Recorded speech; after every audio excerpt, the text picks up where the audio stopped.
And God is saying, look, I am the one that created thee. I'm the one that created thee. There are some certain times I have an experience, and it was a particular Wednesday service I will never forget.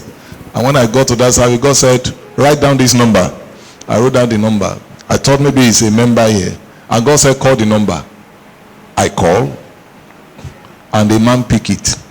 God said, tell him that I'm with him, no matter whatever is passing through. And I deliver it. And I said, thank you. The man said, who is this? I didn't even wait. I said, God, I hate this. I hope this is not hallucination. The person called back. He said, can I know you? Who is this? God gave me your number. He said, God. Where are you calling from? I said, well, I'm from Lagos. He said, who are you? I said, I'm a pastor. He called the phone. I said, thank God, at least I fulfill my this thing. Later, after about 30 minutes, he called back. I was saying, oh God, what's the meaning of this? I don't know what will happen now. He said, can I know your place in Lagos? I said, who is this? He now mentioned his name. The person is in Port Harcourt. He said, actually, I was thinking of life is over. Maybe I should kill myself. But then I now see the voice shaking. For God to have talked to you now in Lagos. I said, I don't know you, don't worry. He said, what can I do? What? I said, please, I've delivered my message. I off it. The guy tried later to call in the evening to thank me. He said, maybe when he's in Lagos, he asked for the address. I said, you don't need it. He said, don't worry, at least I have this number. Another time he called me, he gave me a number. I said, God, please don't try this, please. Please. You know, at times, we that are genuinely called to sell this God can be so funny. But it's your creator. You didn't create yourself. Your mother didn't create you. They only carry you. Your father did not create you. He only sowed the seed that God has put there. Now, he is now telling you through me that you should remember not the former things, nor consider the things of old. What are those former things? What are those things of old? I want to believe that those are the things you and I, by reason of providence, we inherited from our mothers, our fathers. You do not know anything about it, but they are there. How many of you learn how to lie here? You learn how to lie. How many of you have ever lied before? You have lied before. Raise up your hand. Before. Not that you are still lying. Okay, thank God for that. How many of you have stolen before? You have stolen before. Before. You have stolen before. Very good. Thank God. Thank God. And it will amaze you that those things, you wonder who taught you. But they just began to happen. You just begin to have it. I have one wonderful baby. It's the baby of the house. People normally carry her. And I too, very loving, charming baby. But of recent, I discovered that she's beginning to form another habit and character. She will just look at you and say, no, leave me alone. No. Say, leave me alone. Leave me alone. Somebody that you carry with. And I say, environment is already impacting. Environment. Where did he hear that? Leave me alone. Shut up. The environment. Because she is now going to school. The environment is beginning to condition her. So when God now says, remember ye not the former things, it's a very serious matter. it behoves on us that these are issues that borders on our environment, on what we have inherited, and our experiences, particularly our experiences. We cannot shy away from our experience. Many of us here, we have the experience of disappointment. Some of us here, we have the experience of failure. Some of us here, we have the experience of pains. Some of us here, we have the experience of hurt. And they are still there. Listen, one thing about experience is that they don't die. They are being kept in a cooler, waiting for the appropriate time. There will be a recall. But God is saying, remember ye not this experience, the environment, the DNA. How can we not remember? How?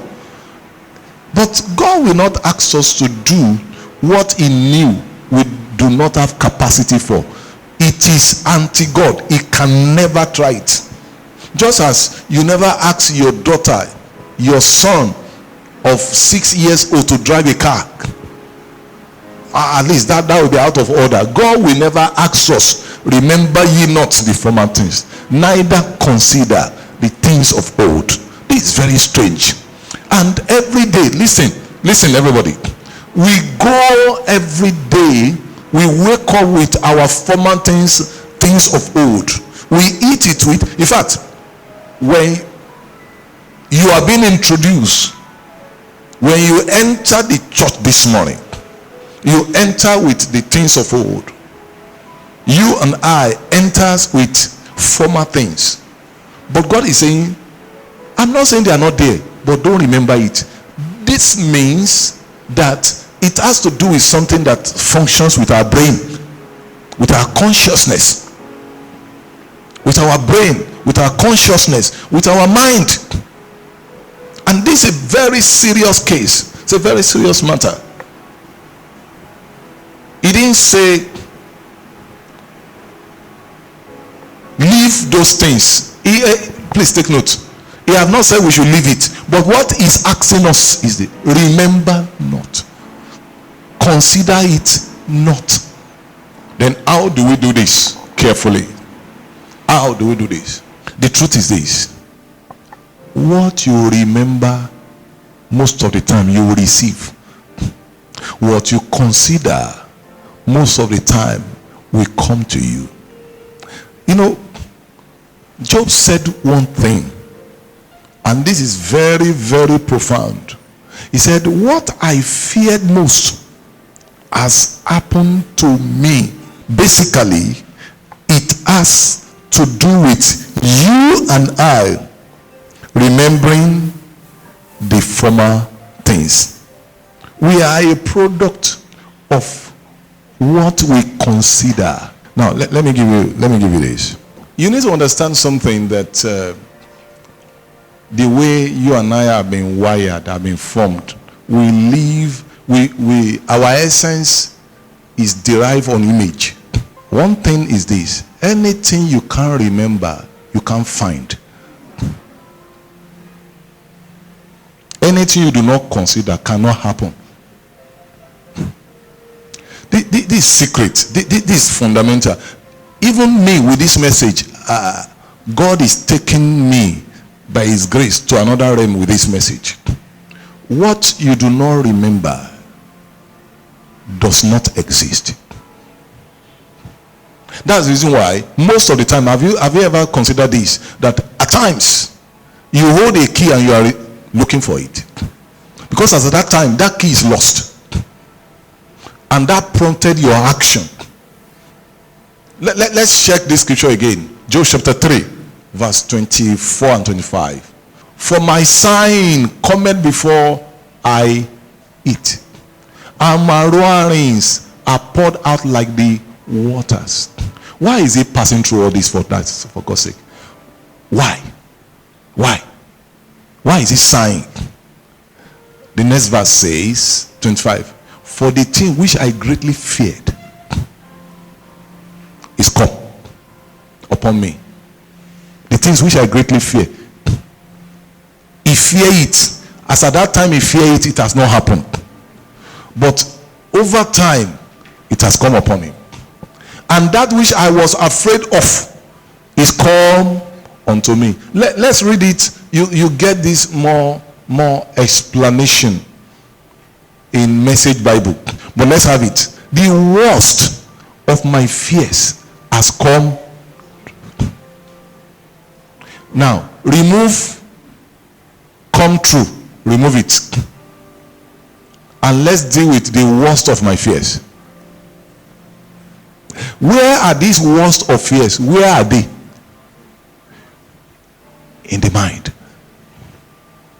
In the mind. In the mind. Look, husbands here should not kill their wife, and wife there should not kill their husband. Pastor, what do you mean? We are not a wish.